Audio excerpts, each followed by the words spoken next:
Hi guys, welcome back to Too Many Opinions podcast. This is Jeannie. And this is Sarah. Sorry guys, it's the time of the month. I feel like every single time we talk to you guys, it's the time of the month. But it is the time of the month for me. And isn't it crazy how we're always recording when it's the time of the month? Bro, it's brutal. It is so bad. When I have the time, it's like I guess a pregnancy brain is a real thing when you forget things for real. Yes. I think period brain is also a thing because my brain just does not work. Like all I want to do is hit my sack quickly. It's coming. Do you know what you're having for dinner? No, I'm going to order something. Absolutely. I'm not doing shit. Absolutely. I feel like when you are on your period, you should give yourself that break. Mm-hmm. But I'm going to start doing this thing where I'm only going to give myself breaks when I'm on my period. Because then there's mad times that I'm just feeling lazy and I'm like, But like something. I can't, because then if I did all this work throughout the weeks, and then when I get my period, I have the ability to slack off a bit. You know what I'm saying? I think that makes sense. Yeah. So it's like I'm going to give myself grace and just do what I have to do. But it's bad. I know. I'm with you, girl. I feel like I've been slacking off of my running just because of the cold weather, and I prefer to run outside. I have a treadmill, but since I moved, I can't use my treadmill because of the height difference. In the rooms, I can't actually run. I would literally hit my head. So I'm in the process of putting that up for sale, which sucks. But I'm going to get one of those walking pads. Oh, okay. So at least I can do that for like... And you can't put it like in the basement? It is in the basement, and I still don't have enough room. Oh, damn. I know, girl. But I'm not going to put it in my office, and I'm not putting it in my bedroom. Like, that's just not going to happen. Yeah, no, we're not doing that. So I'm going to just sell it, try to make a little bit of money, get a small walking pad that we see on TikTok, and then that's it. Yeah, I saw that some girl, all she did was walk. Mm-hmm.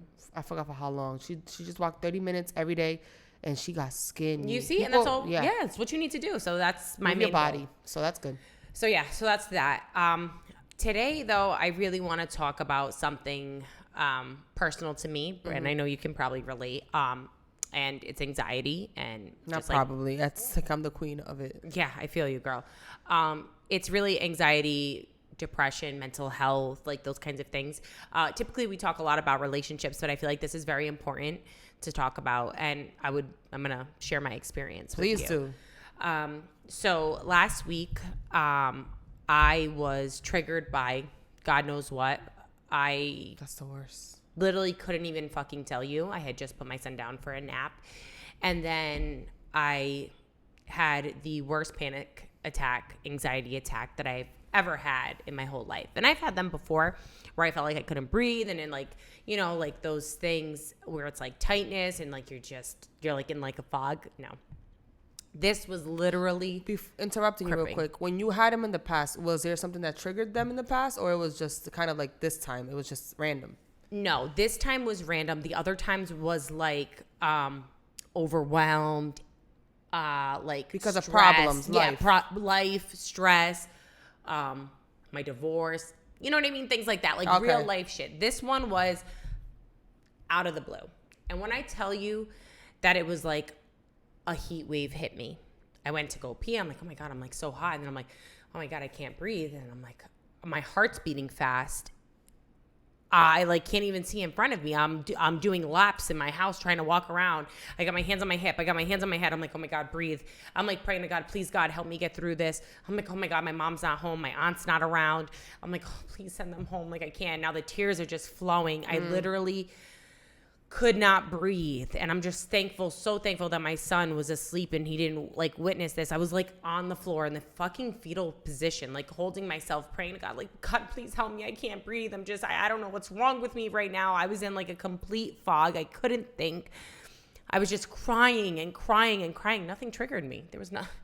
I think I want to say I mean, I used to get them often, panic attacks. I still deal with anxiety every day, but most of mine were never triggered off something. They were always random, like just completely out of the blue. And I got them a lot, and it was just, I think the trigger was because it's always something. It's just that you don't know what it is. Yeah. Subconsciously, mine was always just the fear of things, fear of dying, fear of this, fear of that, and then the second that you feel like you can't breathe, instead of just taking a deep breath and relaxing, you start thinking, oh my God, I'm gonna die. I don't want to die. And that's exactly what I was thinking. Yeah. That was literally, I'm like, I don't want to die. Like, my son needs me. This is what's going through my head. And like, I could literally cry thinking about it because. Can you describe your symptoms?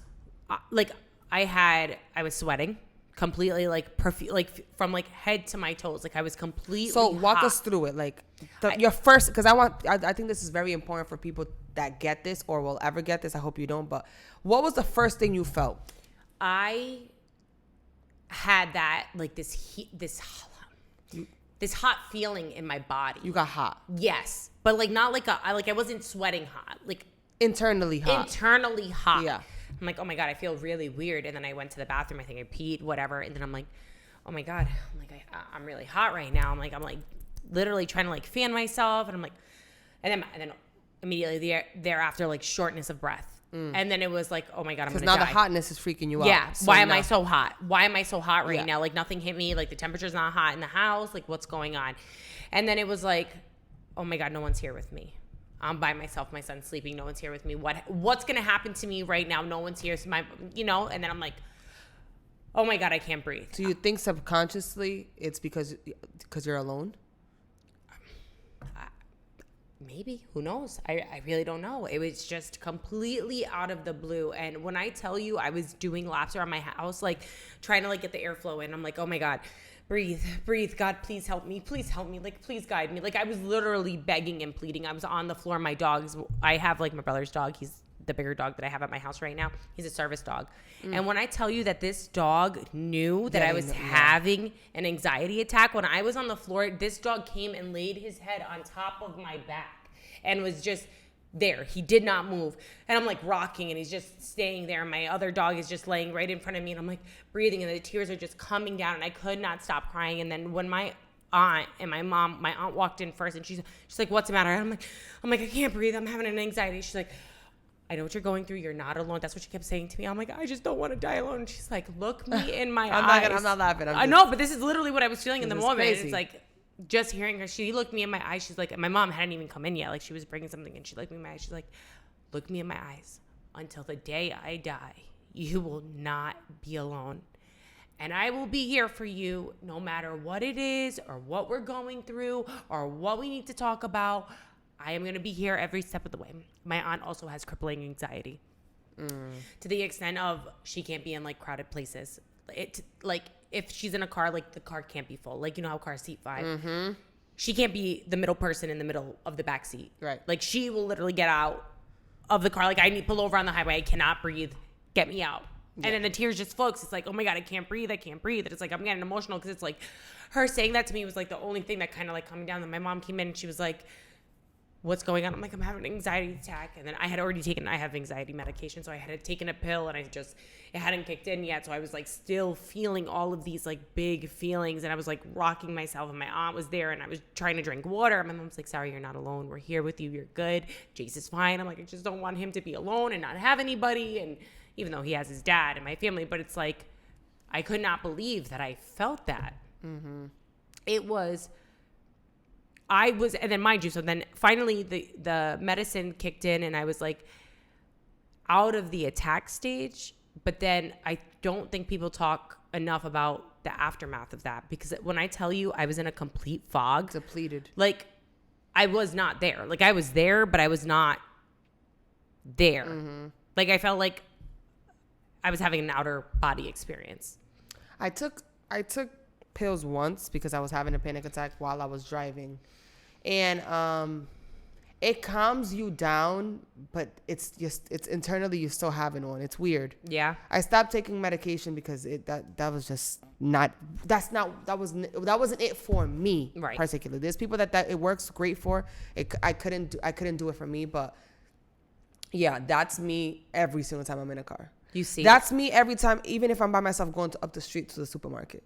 And I don't even know how you deal with that. Girl. Because when I tell you I was out for like 3 days, like you saw me, like I could probably cry just now just talking about it because I was so crippled by that event. Like just picturing myself on the floor in the fucking fetal position, praying for God's help because it's like I don't know what else to do right now. I think with me the thing is that I learned how to hide it well now. Well, nobody would even understand, like, which sucks.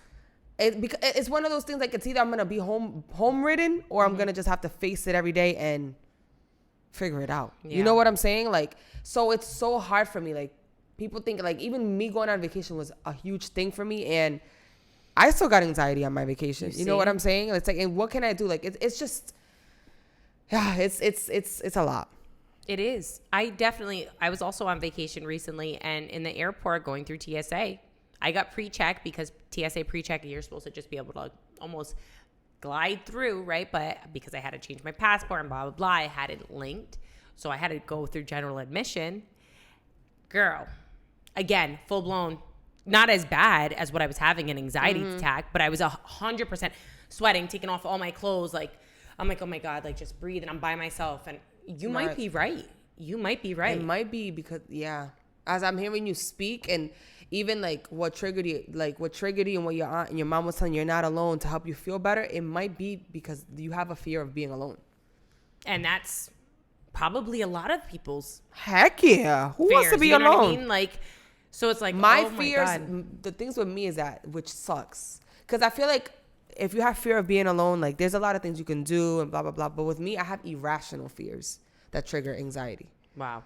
Like it's things that most likely won't happen. And it's like, how do you convince me that, you know what I'm saying? Like, oh, well, it's one in a blue, one in 1,000 planes will fall, let's just say. But my brain don't comprehend that because it's like, what if we're that one? Yeah, you see? And that doesn't bother me. So I think it's my fear of being alone, and I think it's the fear of dying. I think those, or no, not dying, being sick. I'm afraid of being sick. Yeah, me too. Like because if I feel a little zap, no.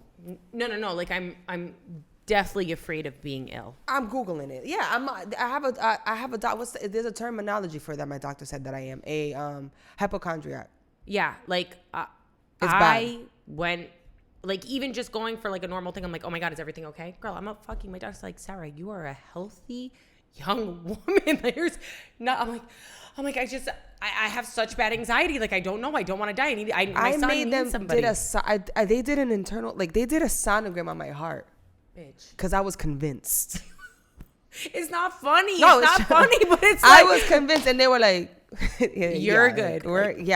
I made them run tests on my thyroid. I've gone to the ER and got EKGs. I can't count the times of EKGs that I've gotten. It was bad. I've gotten a lot better with it's called health anxiety. Yeah. I had a lot. That's what I have. I've came down. Like, you remember when I first got it? It was bad. I lived in the ER. Yeah. Anything. I burnt my tongue eating pizza, and I didn't feel that side of my tongue. I Googled it. I thought it was a stroke. I went to the ER. Like it was bad. Now with health, I'm a lot better, but now it's just my main one is being too far from home. You see? I don't like being too far from home. I don't like being in a car for too long.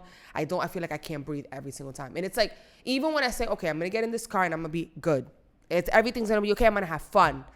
It's like my own body does it where like, it's like holding my breath. Like it's like I'm holding my breath and I don't know how to not hold my breath. Wow. So that makes me feel like I can't breathe. From there, girl, it is literally a ripple effect. And I know anxiety is brought on by trauma. So there's some point in our lives where we experience trauma and it's come full circle now to the forefront. And now that we've sort of talked it through, because I really never talked it through like this, you might be right, and I know exactly where it stems from. So it's like, wow, it makes sense, but it's like, it was so crippling. And people think, oh, I don't have time for anxiety, and I don't have the choice. I had posted a video, and they're like, I don't have a choice to have anxiety. I got to get up and work for my family and my kids, and sir, we all do. We all do. I don't have a choice either. Let's hope that you don't get that kind of crippling anxiety, though, where you just can't. Like, it is such a real thing, and I hate more than anything when people downplay and make it seem like it's just something in your head. No, you literally have no clue what I'm feeling. And I feel like me knowing that I have this kind of anxiety, you need a partner who understands that and who can be there for you. Because if not, you are always going to feel alone in those moments. And that's the worst thing you can feel when you're going through something like that, in my opinion. With me too, like I got tired of people telling me, but it's gonna be okay, and it's this and it's that. That's why I'm so good at hiding it. So good at hiding it. Like no one will ever know. Like I'm trying to think of a time that I was with you that I had the Bad Bunny concert. Really? You were sleeping already, but I could not sleep. I was up all night, and I couldn't breathe. But I don't know. I just feel like telling people makes it more real for me sometimes, and it's like I'd rather just try to like act like nothing's happening. You know what I'm saying? But like I don't remember when was the last time I had like a peaceful unless I'm in my house, I always have some kind of anxiety. Wow. And it's like that, the ones that you can't breathe, but I'm telling you, I'm good at it. I really didn't know that it was still affecting you on a daily basis like that. Like, I know that you have it still and deal with it, but I didn't know it was to that extent where it's like on a daily basis. When we were painting the studio in Pawtucket, remember we were all laughing? I had a full-blown anxiety attack. No fucking way. Full-blown. Bad. The ones that where you were in your fetal position, one of those. But it's just that I literally know how to fake it. It's crazy. It's crazy. Girl, I give it to you because if I was out in public, I don't know what I would have done. It's you get good at talking to yourself. Like, you're fine, you're good. I talk to myself a lot. I talk to I feel not okay. That's going to sound crazy, but I do talk myself through like, God, please. Like, I know everything's okay, but it's like in that moment, I just can't see it. When you feel like that in your house or you feel hot, go out and it's cold, especially if it's cold outside, go outside and walk a little bit up and down outside. That will help you tremendously because the cold. And so there's a trick that I've learned, right, with anxiety. Your brain can't think. Am I Jamaican? Your brain, hey man. Your brain can't think of two things at the same time. Okay. So when you shock it, or when it, like, let's say if you go outside and you're having an anxiety attack and it's brick outside, I promise you're gonna think of the brick. Okay. Because you're so cold, and then immediately you'll stop. And it'll give me sort of like, it'll ground me back to where it is. Okay, so that's a good thing. You know what? After this panic attack, I was obviously doing research because now I'm in the fucking rabbit hole of why did I have such a bad girl, you already know I was Oh my God, but please don't. You know. Listen to me. But it's like, how could we not, right? So like, poor Jeannie hit me up. She's like, bro, why didn't you text me? And I was like, girl, I was embarrassed. I just don't want it to develop into a disorder for you. know, So don't go down that rabbit hole. I know, but I think I'd rather you talk to me about it. I think it's too late for that, bitch. But I also found while doing all this research that similar to like your brain not thinking the two things, that if you have something sour in the moment of an anxiety attack, that will also help ground you. So I now have the rubber band. You see, I didn't know that, but I should have tried that. At that point, I would have fucking tried anything. I would have done a cold plunge at that point. Because I was like, bro, what is wrong with me? And I didn't even think about that because I could have just hopped in the shower and just literally with my clothes on at that point and just. Oh, yeah, that would have been like a shock. Like, yeah.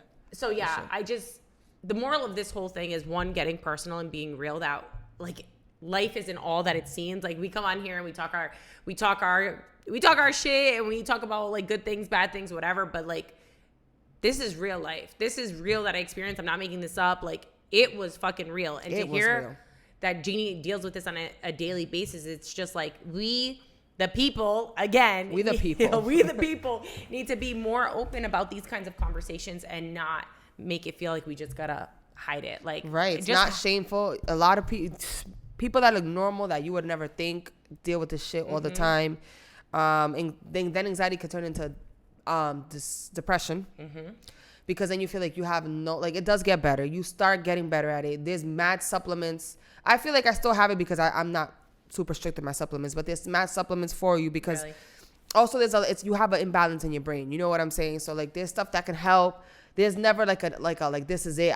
This is my life for the rest of my life. No, you can still enjoy life, but you just get better at living with it. Right. I don't want, and I need to stop masking it and accepting. I need to start wanting to get rid of it instead and have just regular normal people anxiety, because anxiety is not going to go nowhere. Right. It's used to actually protect you from like if you see a tiger. But like if I hop in a car, it's not, I shouldn't have the same feeling as if I'm seeing a tiger. Right, you know what I'm saying? Right. Like that's the problem. You know what else? I feel like we also need to be more open about when we're experiencing it, because in that moment, I didn't want to tell anybody that I was going through it. I know. See? I didn't want to tell anybody. I was almost shameful, embarrassed, because it was like, why did that happen to me? Why am I going through this? Like, I felt totally fine. Like, what triggered me? You know, like I was right. Don't you hate that when it's but what happened for you? I don't know. I wish I knew.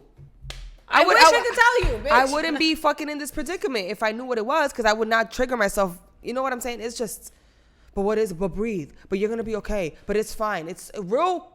You know what I'm saying? Like, those are not things that help me. Me neither. You know what I'm saying? Like, just distract me. It's distraction that helps. Yeah, it is very, very scary. And I also think that men need to take their mental health more seriously. Yeah, because they're men. They feel like, I can't say it, or say it, cry about it, yell about it, tell whoever. Literally tell whoever, talk about it, find somebody to talk to. But I had recently seen this clip. I don't know if you've seen it, about two older men at a soccer game. No. No, you've never seen it? So basically, it's like a time lapse over like months of them going to soccer games. And this guy was just like sitting there looking like he was having a good time. Then he started to get like serious. Then the last clip was him not being there, and he had killed himself. Oh. Okay. And the best friend was at the game, and he was just crying. And he was like, how didn't I know that he was dealing with this? Mm-hmm. And suicide and self-harm and all these things stem from mental illness. And it's just so important that we don't make light of it. And we're there for the people who have these It's things. called high functioning depression or high functioning anxiety. I feel like that's what I have, high functioning anxiety. Yeah. Yeah, like you must, because the way you played off, it was like you've gotten so much better that you might have a slip up here and there, but to have it on a daily basis, I thought you were good. In reality, I swear to God, I really thought that you had made a lot of progress, in which you have. And I did, for sure. I did. It's like I can have one and I can talk myself out of it, but sometimes it takes me longer than others. But to say that, like, I have a normal day with nothing, I don't remember when was the last time. And you know where I also find that my anxiety is really triggered by, so silly. I like to stay really busy where I don't think about stuff. I was just about to talk about that. Right. Go ahead. So I stay busy, but then I make myself so busy that I have anxiety from being that busy. And then I'm like, oh my God, how am I going to get everything done? Mm-hmm. With me, my brain doesn't know what it is to have peace. Mm-hmm. So when I take a CBD gummy or a CBD anything to relax me, I give myself an anxiety attack. Get the fuck out of here. Because it doesn't know what peace is anymore. It just knows anxiety. So it's like I'm normal when I have anxiety, and then I'm unnormal when I have peace. Oh, no. So now, with my therapist, like, now I'm starting to retrain my brain, rewire it to, like, be chill. Yep. Even when I'm home, Chris says it all the time. Yo, you don't know how to relax or stay still or do something. Like, no, I don't. Because I feel like the moment that I have too much peace, that will send me into an anxiety attack. Because that's not my normal anymore. I know. I always feel like I have to do something too, so I get it. It's like you go to sit down on the couch, right? And then it's like, oh my God, I need to go do this or this or this. Right. Or clean this. Or if you're watching a movie, this is another thing. If you're watching a movie, but you're still on your phone, but you still have to have something in the... You're not concentrated. Like, it's crazy. You have to be busy, because the moment you have peace or too much silence, it's like, did I hear that? What is that? Am I doing this? You know what I'm saying? Like, I deal with that a lot. I actually even thought at one point I'm like, I might have ADHD or even OCD. I don't know. Yeah, I thought I had. I think I have HD. What is it? ADHD. Yeah, I think so too. No, like I can give you an example of like the fridge, right? If I open up the fridge and there's just mad shit in the fridge, like takeout or leftover containers, or it's not organized and it's just there. Every time out there, I get that burst of anxiety where it's like, I'm like, oh my God, I can't breathe. Then I'll open it again. Yeah. And I'm like, oh my God, I can't do this. And I shut it quick. Like, I can't fucking see this right now. And you can't think, you can't concentrate, nothing. Then I open it again. I'm like, oh my God, the whole fridge is empty now. I'm cleaning it down. I'm putting the milk and the creamer. And I'm like, oh my God, I have OCD. Yeah. Or is this ADHD? Or is this onset anxiety? Brought by I don't fucking know. Yeah. But it's like shit like that. Or I'm in the fucking car wash, right? All my beepers are going off. Because I'm getting a car wash. The sensors are going off because it's washing my car. Everything's hitting my car. Mm-hmm. But I'm in a full-blown fucking anxiety attack. Not as bad as what it was. I'm like, oh my God, I don't know what to do. I don't know where to shut the beepers off. The beeping is making me fucking anxious. Girl, everybody knows I have misophonia. Don't chew next to me. Don't make repeated sounds next to me. Don't do none of that next to me, because that, like, right now, like, when my friends smoke hookah and I hear the bubbles of the hookah, like... Sets you off? I almost want to cry. Oh my God. I had told my friend George and Eileen, the guys, like, it really bothers me. Like, smoke, like, I'm like, it's to the point where now it's either they're gonna have to smoke it before I get there or after, or I just won't come, because it's bad. I don't like it. It's like, I found peace by it's crazy. I'm probably borderline autistic. I only find peace when I have my noise canceling headphones on. Really? Are they big ones? Yeah. Okay. I had them on and nothing was playing and I was cleaning and I didn't realize it. I didn't realize how peaceful I was. Really? Because I felt like the outside noise wasn't as loud anymore. Wow. It's crazy. I might need to try that, low-key. Try that. Because that's a good idea. Yeah. It's cutting out all the outside noise. Yep. Try that. All that extra noise that you don't think it's extra, but once you have them on, I have them somewhere right here. You're gonna see what I mean. Like while we pack up, I'm gonna have you put them on, and you're gonna see. Wow. It almost feels like I can deal with this kind of noise. That's crazy. But yeah, guys, if you are going through any type of suicidal thoughts, we should include the number. Yeah, the hotline, the suicide hotline. It's very important. We're here for you. Talk to somebody. You're not alone. Mental health is real. It's important. Everybody needs to talk about it. Drop your experiences below because this is going to go out there and we need to talk about it. And it will get better, I promise. Amen. Till the next time. Bye. Bye, guys.